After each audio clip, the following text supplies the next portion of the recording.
कमला और बिमला, तुम दोनों तो अच्छे जानती हो कि हमारे स्वामी सरहद पे हमेशा ड्यूटी पर रहते हैं और तुम दोनों अगर काम पे लग जाती हो तो मैं बिल्कुल अकेली रह जाती हूँ। और बेटा दीपक वो कॉलेज चला जाता है। आज पता नहीं क्यों स्वामी की मुझे बहुत याद आ रही है। हाँ, काफी दिन हो गए वो आए नहीं। ऐसा कभी कभी मुझे लगता है कि वो मुझसे प्यार ही नहीं करते, लेकिन फिर भी दिल नहीं मानता क्योंकि हमारे स्वामी के जिस्म में वफादारी कूट कूट के भरी हुई है। आज मेरे आँख फड़क रही है कि वो अपने बंगले पे आएंगे। और बिमला और कमला, एक बात तो मेरी हमेशा ध्यान रखना कि जिस तरह तुमने हमेशा हमारी सेवा की है और इसी तरह हमारे स्वामी की भी देख रेख करना। कमला, आज बताऊँ एक बात, अपने स्वामी को जब आंखें बंद करती हूँ ना, जब आंखें बंद करती हूँ तो उन्हीं की चीजें मेरी आंखों पे घूमती रहती है। और इसलिए सुनो मेरी बात कमला, और अखियों के झरोखों से तुझे देखा जो सामने, अखियों के झरोखों से तुझे देखा जो सामने, मन ही मन मुस्काए, बड़ी दूरी नजर आए, आँखियों के झरोखों से तुझे देखा जो सामने, मन ही मन मुस्काए, बड़ी दूरी नजर आए,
वहाँ तो चलें तो बहुत खुश से होके चलें।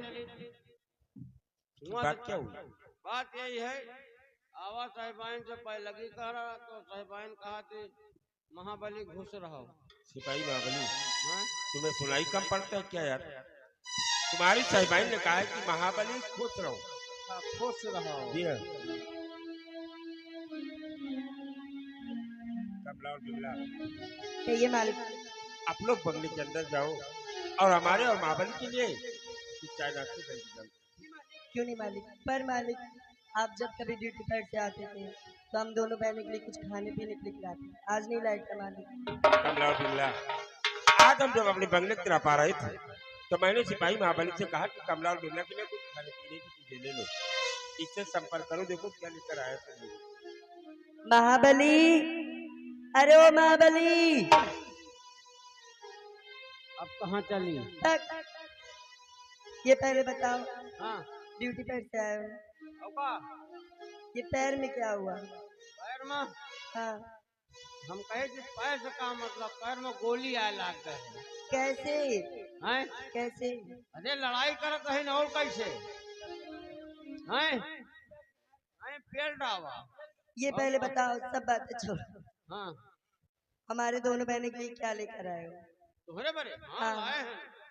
तुम्हारे बड़े 1 किलो पकड़ लौड़ी लाए हैं। ये क्या होता है? बदतमीज। हाँ हाँ पकौड़ी। और तुम्हारे बड़े 1 किलो वह लावा है, का कहा दी वह लंडूर का हुआ है। हाँ अंगूर। हाँ और साहिबाइन के बड़े 4-5 कैथा लाए हैं। लियो जाओ खाओ और हमारे बड़े कोनो बढ़िया मलाई मार के चाय बनाओ। चाय? तई अपन नंबर दियो। मेरा? हाँ हाँ लिखो। हाँ नंबर बताओ। 112। 112 हमका लगा दिया पेलवाई का हमका। अरे मेरे फोन का यही नंबर है। हाँ? मेरे फोन का यही नंबर है। नहीं तुम्हारा नंबर न ले भाई। नहीं लोगे ना तो फिर मैं जा रही हूँ, बाद में मत कहना। तुम्हारा नंबर का है? मेरा नंबर लेना चाहती हो? हाँ। अच्छा लिखो। कितना है? 108। 108 जन हमारा गाड़ी लोड है, बिलाग जाएगा है। नहीं नहीं।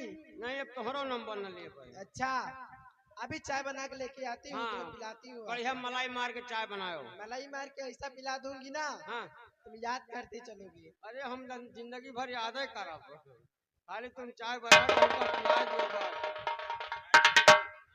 कमला और बिमला चाय नाश्ता बनाने के लिए बंगले के अंदर गई और आप भी जाओ, आराम से वहीं पर बैठ करके चाय नाश्ता करना। ठीक है जाओ, ठीक है जाइए।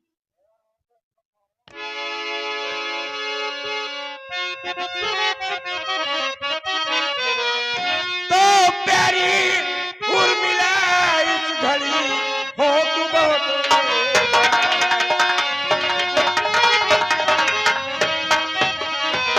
प्यारी उर्मिला इस घड़ी हो बहुत उदास और हंसकर प्यारी तुम्हें भी आओ मेरे पास।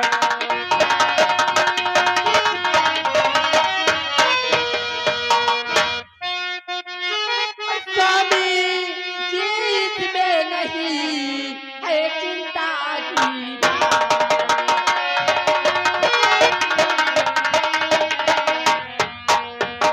स्वामी जीत में नहीं है चिंता की बात। और देखती आपकी हर दिन सुबह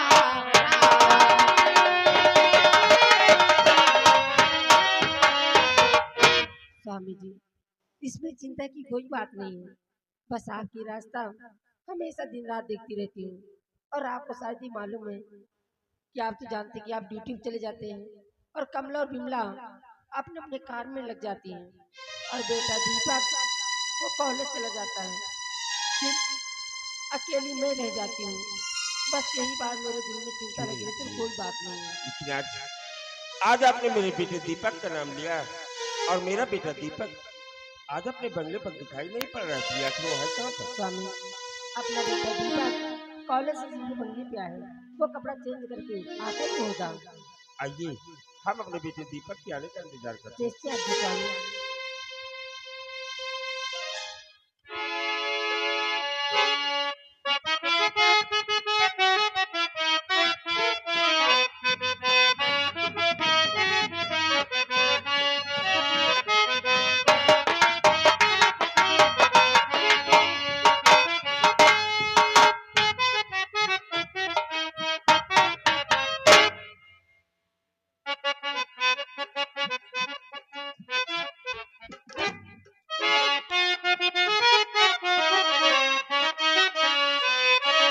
और माता पिता के चरण में बेटे का माता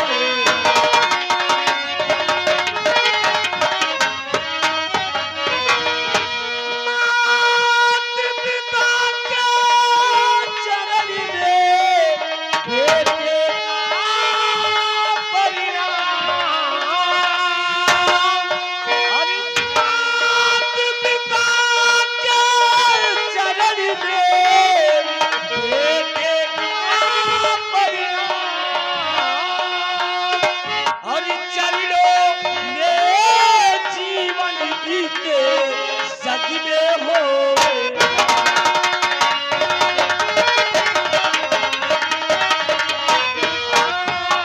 चरणों में जीवन बीते सजने हो।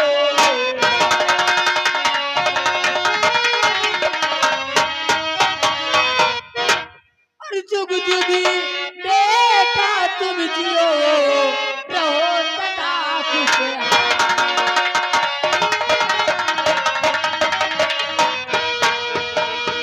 जुग जुगी बेटा तुम जियो रहो सदा खुशहाल।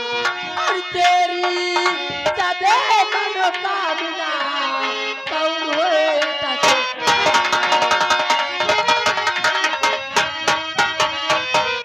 मेरी लाल, मैं भगवान से हमेशा ही विनती करती हूँ कि मेरा बेटा हमेशा खुशहाल रहे और तेरी जो भी इच्छा हो वह सारी इच्छाएं पूरी हो। लेकिन माँ, आज मैं बहुत ही आश्चर्यचकित में पड़ गया हूँ माँ। माँ, पिताजी जब कभी भी बंगले पर आते थे, सिपाहियों द्वारा खबर या तो आपके पास फोन करते थे, लेकिन आज अचानक इतनी सुबह सुबह पिताजी बंगले पर, आखिर बात क्या है माँ? ये बात तो मैं उनसे पूछना ही भूल गई। अरे तो अब पूछ लो ना माँ। हाँ स्वामी जी, बेटे का कहना बिल्कुल ठीक है और ये बातें मैं आपसे पूछना ही भूल गई कि आप अचानक सुबह सुबह बंगले पे आए। क्या मुझसे कोई गलती हुई है ऐसी कोई बात और नहीं या है। कोई बात आज बेटे से हुई है? आज हम सुबह सुबह अपने बंगले पर क्यों नजर आए? हम्म, आप और बेटा दीपक ये जानना चाहते हो? हाँ स्वामी, जानना चाहती हूँ। आज एक बहुत ही खुशी की बात थी जो कि मैं बंगले पर आकर आप लोगों को बताना चाहता था, लेकिन बंगले पर आते ही हम आपसे बात करते हुए भूल गए। खुशी की बात जो स्वामी। कि आज महाराज भरत सिंह ने मुझे सीमा सरहद से फोन करके इस सूरतगढ़ भरेरा दरबार में बुलाए और मेरी वीरताई और ईमानदारी को देखते हुए कल सुबह 10 बजे पूरी सूरतगढ़ रियासत के समक्ष भरेरा दरबार में सम्राट मुझे गोल्ड मेडल देकर सम्मानित करेंगे। वाह स्वामी, और ये अपने परिवार के लिए बहुत ही खुशी की बात है। वास्तु स्वामी, आपने बहुत खुशी की बात सुनाई। अरे, सोने का गोल्ड मेडल देकर आप सम्मानित करेंगे? हाँ माँ, ये तो वाकई में अपने परिवार के लिए बहुत ही खुशी की बात है माँ।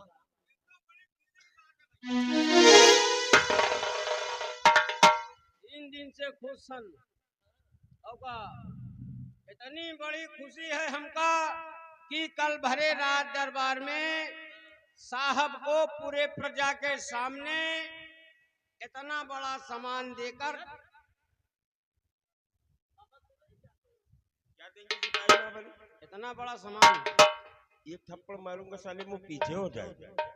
बेवकूफ, सम्राट मुझे कल भरेरा दरबार में गोल्ड मेडल देकर सम्मानित करेंगे। अरे साहब इतना बड़ा नहीं जो पहलियो तो हिलगी ना। ठीक है सिपाही महाबली। हैं? लेकिन बेटे दीपक, ये बताओ कि तुम्हारे कॉलेज के क्या समाचार, तुम्हारी पढ़ाई लिखाई कैसे चल रही है? पापा, मेरे कॉलेज के समाचार बहुत ही अच्छे हैं और मेरी पढ़ाई आपके आशीर्वाद से बहुत ही अच्छी चल रही है। बेटे दीपक, जी पापा। तुम्हारे माता पिता ने तुम्हारा नाम दीपक इसलिए रखा है कि लोग जिस तरह दीपक को जलाकर अपने पूरे घर को रोशन करते हैं, एक दिन तुम पढ़ लिख कर इस पूरे सूरतगढ़ राज्य में अपने माता पिता का नाम रोशन करो। हम लोगों को तुमसे यही उम्मीद है बेटे। आपने जैसे मेरा नाम दीपक रखा है, एक दिन पढ़ लिख कर इस पूरे सूरतगढ़ में मैं अपने माता पिता का नाम रोशन कर सकूं, ऐसा मुझे आशीर्वाद दीजिए। मुझे यही उम्मीद है और मेरा आशीर्वाद हमेशा तुम्हारे साथ है। साहब क्या बात है भाई बाबू? अब नौकरी न कर भाई, क्यों? आखिर बात क्या है? इनमें कोनो फायदा नहीं ना साहब। फायदा ही नहीं है कोई। 1500 के नौकरी और महीना में जो उन्हें 2000 खर्चा हो जाता है। मतलब आमदनी 98 और खर्चा रुपया चल रहा है तुम्हारा महाराज। हाँ साहब। इसलिए पढ़ लिख कर बड़ी नौकरी करना चाहिए। हाँ साहब, भैया के साथ पढ़ा चाहे थे। अगर ऐसी बात है सिपाही महाबली, तो भारी राज दरबार से सम्राट के द्वारा तुम्हें ये वस्त्र दिया गया जिसे बोलते हो वर्दी। वस्त्र?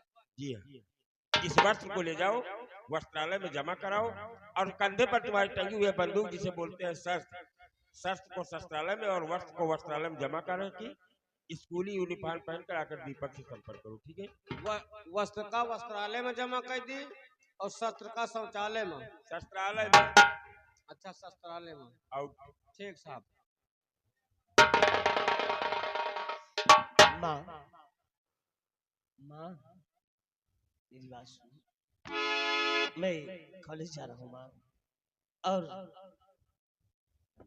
मैं आपसे कुछ कहना चाहता हूँ। बोल मेरे लाल, क्या कहना चाहते हो? सुनिए माँ,